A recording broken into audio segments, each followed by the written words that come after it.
हमारे हैं श्री गुरुदेव, हमें किस। प्राणायाम तो ये है प्राण को रोकना है, रेचक पूरक कुंभक, इसका अभ्यास किया जाता है। ये कठिन आगे का रास्ता है, इसमें बहुत देर तक सांसों को रोकना होता है। कोई योगी गुरु चाहिए जो ये बताए कैसे हम सांस को रोकेंगे, कैसे छोड़ेंगे, कितनी देर रोकना है, कितनी देर चढ़ाना है, रेचक कितनी मात्रा में करें, कुंभक कितनी मात्रा में चरें हैं। और उसका रेचक, पूरक और कुंभक तीन बात होती है। पूरक मैंने सांस को अंदर भरना, इसके लिए भी मात्रा है, इतनी गिनती तक, इतनी मात्रा तक आप चढ़ाएंगे है, जैसे हम लोग कराते हैं 6 की मात्रा तक आप सांस को भरिए। और कुंभक कीजिए 24, 4 गुना 4 टाइम इसको रोकिए आप। फिर रेचक में आप है ना दुगने टाइम में उसको बाहर करिए। तो 1, 4 और 2 के मात्रा से हम लोग प्राणायाम करते हैं। ये वास्तव में प्राणायाम है, इसको धीरे धीरे किया जाए। उस मात्रा को फिर धीरे धीरे बढ़ाते हैं। आपने 6 से बिगनिंग की, 6 से 24 तक रोका, 12 में छोड़ दिया।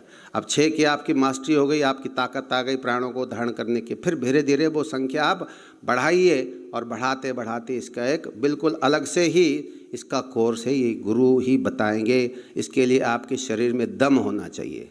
कुरकुरे खा के नहीं ये दम नहीं आएगा। जो बच्चे आजकल के पैदा होते ही आप लोगों के अंकल चिप्स और कुरकुरे खाते हैं, वो इस विज्ञान को नहीं कर पाएंगे। सुकड़े बच्चे इनके इस लायक है नहीं। जो घी दूध खाता है, संयमित जीवन जीता है, वो अपने प्राणों को रोक सकता है और प्राण रोक करके फिर अंदर की जागृति कर सकता है। वो कठिन कार्य भी कर सकता है। योगी लोग आपने देखा होगा बड़े बड़े चमत्कारिक चीज़ें भी व्यवहार में देते हैं। प्राणायाम से बहुत कुछ करते हैं। गाड़ी को खींच लेते हैं, गाड़ी को भी, रेलगाड़ी को भी खींचा है प्राणायाम के बल से। स्वामी राम थे, कौन थे मुझे याद नहीं आ रहा है। ऐसे हमारे यहाँ भी बहुत ऐसे गुरुदेव के शिष्य थे। अपने समय में ट्रक को छाती के ऊपर से उतार लेते थे। ट्रक को छाती प्लेट रखते थे लोहे का, फिर वो प्राणायाम करेगा बच्चा, ट्रक ऊपर से निकल के चला जाएगा। और सामान्य रूप से तो कुचल जाएगा, आदमी मर जाएगा, लेकिन प्राण को रोक दिया उसने, कुंभक कर लिया है, ट्रक ऊपर से चले जाए तो वो मरेगा नहीं। तो यह है प्राण शक्ति का चमत्कार, उसका प्रभाव। तो ये प्राणायाम की बात मैं बता रहा था संक्षेप में। तो प्राणायाम की बहुत बड़ी भूमिका है योग में। ठीक प्रकार से प्राणायाम करने से शरीर स्वस्थ रहता है, सतोगुण बढ़ता है। हम सीधा बैठते, इससे भी सतोगुण बढ़ता है। यदि हम चाहें कि सतोगुण को बढ़ाएं, हमारे अंदर दिव्य विचार आएँ, बुरे विचार ना आए, और हम अच्छी बात सोचें और अच्छी बात करें, अच्छे काम करें, इसलिए हम सीधा बैठने का प्रयास करते हैं। हमारी सुषुम्ना से जो वायु निकलती है मूलाधार तक जा रही, इससे हमारा जीवन परिवर्तित होता है, प्रकाशमय होता है। यह है प्राणायाम का असर। और पतंजलि जी ने एक सूत्र दिया, प्राणायाम का फल दिया है, तथा क्षीयते प्रकाशा वर्णम। कहते आपके ज्ञान मार्ग में, आपके आत्मदर्शन तक जो बीच के पर्दे पड़े हुए हैं, वो पर्दे कट जाते प्राणायाम से। प्राणायाम से वो पर्दे कटते हैं, अर्थात आपको दिव्य दृष्टि मिलती है। प्राणायाम करने से क्या होता है, दिव्य दृष्टि मिलती है। आपको इस दीवार के पीछे भी दिखने लगेगा, ऊपर छत में भी दिखने लगेगा, ये ट्रांसपेरेंसी हो जाती है। हमारे गुरुदेव के ऐसे कई शिष्य हुए हैं। बहुत पुरानी बातें नहीं है, ये 50-60 साल पहले की बात है, 70 साल हो गया होगा। एक जम्मू कश्मीर से एक लड़का आया क्षत्रियों का, उसका नाम था संसार सिंह। 1950-55 की बात होगी ये। तो प्राणायाम के बारे में पढ़ा और उसने सोचा कि मैं भी प्राणायाम करूंगा। सुनते हैं कि बहुत ताकत आती है और योगी बड़ा चमत्कारी हो जाता है, मैं भी प्राणायाम सीखूंगा। तो गुरुदेव के पास पहुंच गया, एड्रेस लेकर के कहीं से, जम्मू कश्मीर का था वो रहने वाला लड़का। पहुंच गया गुरुदेव के पास में, गुरुदेव मैं प्राणायाम सीखना चाहता हूँ। गुरुदेव ने कहा, लल्ला प्राणायाम करने के लिए खुला समय चाहिए, तुम्हें यहीं रहना पड़ेगा साल भर, और घी दूध भी खाना पड़ेगा, क्योंकि प्राण को रोकेंगे, बहुत बल चाहिए, ताकत चाहिए, घी दूध की व्यवस्था करनी पड़ेगी। हम तो यहाँ कुटिया में रहते हैं, सवाई में उस समय बहुत थोड़े ही व्यवस्था थी, जंगल का रूप था कि हमारे पास इस प्रकार का साधन नहीं है, हम तुम्हें एक कनस्टर घी खिला पाएँ या दूध पिला पाएँ, हमारे पास ऐसी व्यवस्था नहीं है। यदि तुम्हारे पास ऐसी कोई व्यवस्था हो तो हम तुम्हें प्राणायाम सिखा सकते हैं। गुरुदेव ने सोचा ये बड़ा उत्कट जो है जिज्ञासु है प्राणायाम का, तो वो मिलिट्री में काम करता था। उसने कहा महाराज मैं तो फौज में काम करता हूँ, लेकिन उसका ये आया कि मुझे सीखना ही है, प्राणायाम को सीखना है और योग में प्रवेश करना है, चमत्कार अपने अंदर लाना है। उसने क्या किया, कुछ दिन फौज की नौकरी करके जो पैसे आए उससे अपना नौकरी छोड़ दी बहाने से किसी प्रकार से, और जो पैसा उसको मिला उससे उसने अपने घी आदि की व्यवस्था कर ली।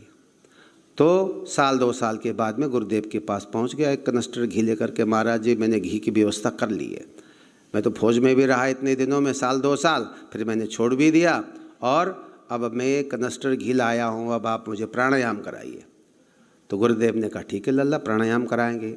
तो गुरुदेव के पास में बैठा, सबसे पहले गुरुदेव ने कहा ऐसा करो लल्ला तुम कुछ दिन ऋषिकेश चले जाओ, वहाँ हमारा आश्रम है, महीना 2 महीना वहाँ जा कर के भगवान शिव की आराधना करो, पंचाक्षरी का जाप करो, ओम नमः शिवाय का जप करो, इससे तुम्हारे थोड़ा उज्ज्वलता आएगी, पाप घटेंगे और अंतर्मुखता बनेगी तुम्हारे, इसलिए तुम महीना 2 महीना वहाँ जाओ, आश्रम में जा कर के गंगा किनारे जा कर के जप किया करो। उसने वैसे ही किया। उसके बाद फिर आया, फिर गुरुदेव ने उसको प्राणायाम सिखाया। अब कहाँ तक पहुँचा था ये तो गुरुदेव जाने, लेकिन काफ़ी सिद्धियाँ उसके अंदर आ गई थी। एक छोटा सा उदाहरण देता हूँ। तो बाद में वो संसार सिंह आश्रम को छोड़ करके सीख करके चला गया अपने क्षेत्र में, जम्मू कश्मीर में चला गया। तो एक बार ऐसे ही बैठा हुआ था, किसी चट्टान के ऊपर बैठा हुआ था, सामने से एक डॉक्टर गुजर रहा था। तो उस योगी ने देखा, संसार सिंह ने, अरे ये तो डॉक्टर है, संस्कार को जान लिया। कोई भी व्यक्ति सामने जब आता है, योगी उसके संस्कार को पढ़ लेता है, ये व्यक्ति कौन है, इसके विचार क्या हैं, इसकी क्या बैकग्राउंड है, वो सब उसके हृदय पटल में, बुद्धि में आने लगता है, वो संस्कार तैरने लगते हैं। तो संसार सिंह को के रितंबरा बुद्धि से उसने ये जान लिया, ये तो डॉक्टर है और अमृतसर का रहने वाला है, ये तो यहाँ तीर्थ करने घूमने आया है गुलमर्ग खिलमर्ग में, लेकिन इसके यहाँ एक दुर्घटना हो गई अभी अभी। उसने कहा देखो तुम डॉक्टर हो? कि हाँ मैं डॉक्टर हूँ। तुम घूमने आए हो? कि तुम्हारे 2 बच्चे हैं ना एक उम्र के, 3-3 4-4 साल के बच्चे हैं तुम्हारे? कि हाँ 2 बच्चे हैं मेरे। कि ऐसा करो अब तुम आगे घूमना छोड़ दो, तुम्हारे दोनों बच्चे छत से गिर गए थे और सुरक्षित हैं, वो भगवान की कृपा हो गई है, अब तुम घर लौट के जाओ और तुम्हारे तार भी तुम मिलेगी थोड़ी देर में और तुम वापस चले जाओ। बच्चे गिर गए थे लेकिन भगवान की कृपा हुई और वो बच्चे सुरक्षित हैं। डॉक्टर ने सोचा कि ये महात्मा हैं, बात इनकी ठीक है कि उन्होंने ये कहा कि तुम अमृतसर के हो और डॉक्टर भी हो, यहाँ कौन जानता था मुझे, लेकिन ये तो जान रहा है कि डॉक्टर हो और अमृतसर के हो और तुम्हारे 2 बच्चे हैं 5-5 6-6 साल के, ये भी जान लिया। तो अब ये कह रहे हैं कि घर चले जाओ, तुम्हारा लड़का तो छत से गिर गए, दोनों खेलते खेलते गिर गए, अब तुम वापस चले जाओ। वापस चला गया, पूरी घटना सत्य थी, देखा कि हाँ गिर गए थे लेकिन कोई चोट नहीं आई, किसी बच्चे को 2 मंजिले से गिर गए बच्चे खेलते खेलते, लेकिन चोट नहीं आई, कोई खरोंच भी नहीं आई। कारण ये था, ये योगी राज थे, योगी थे, गुरुदेव के बच्चे थे। उसने उस दृश्य को देख लिया, संकल्प शक्ति से उनको कोई चोट लगने नहीं दिया, सुरक्षित रह गए।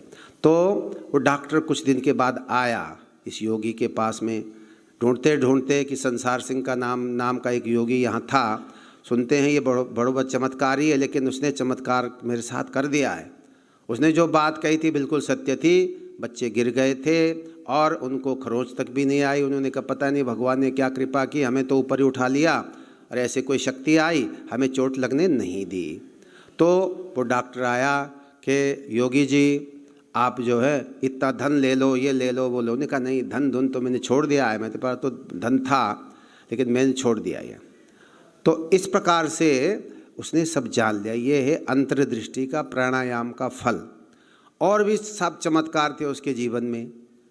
जिस हॉस्टल में वो पढ़ता था, वो विद्यार्थी, वो तो निकल गया था बहुत दिन पहले ही, तो वो कहते थे हमारे इस हॉस्टल में बहुत बंदर हैं। बच्चे कहते थे कि योगी जब तुम तो योगी हो गए हो, लेकिन इस हॉस्टल में बंदरों का आतंक आज भी है। हमारे पुस्तक फाड़ लेते, बंदर कमरों में घुस जाते।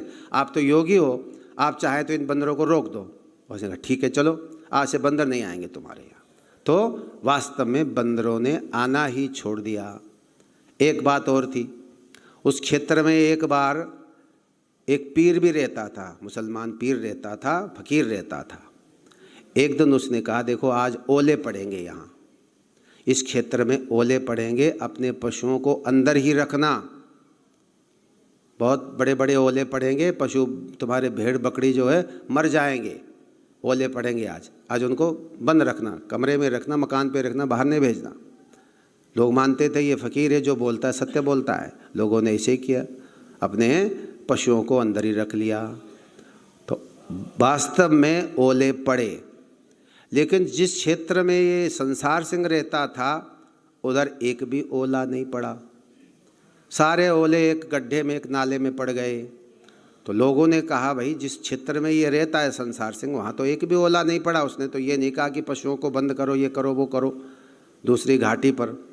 और इस घाटी में वास्तव में ओले भी पड़े, बहुत ओले भी पड़े और पशु बच गए। लेकिन उस क्षेत्र में एक भी ओला नहीं पड़ा और पशु बाहर चरते रहे। ये क्या बात थी? उस पीर से पूछा लोगों ने, वहाँ के स्थानीय लोगों ने पूछा ये क्या बात है, उधर तो एक भी ओला नहीं पड़ा नाले के दूसरी तरफ। अरे उसने कहा, उस पीर ने, देखो वहाँ एक योगी रहता है, संसार सिंह नाम का एक योगी, ये उसकी करामत है, करामात है। उसने अपने संकल्प से ओले ये सब तुम्हारी तरफ फेंक दिया, अपने तरफ ओलों को पड़ने ही नहीं दिया, सारे तुम्हारे पशु बच गए। तो इस प्रकार की बहुत सारी बातें उसके जीवन में देखने को मिली। ये था प्राणायाम का फल। तो अभ्यास करने से व्यावहारिक जीवन में उसका फल भी देखने में मिल जाता है, फिर व्यक्ति उसमें प्रवृत्त होता है। यह है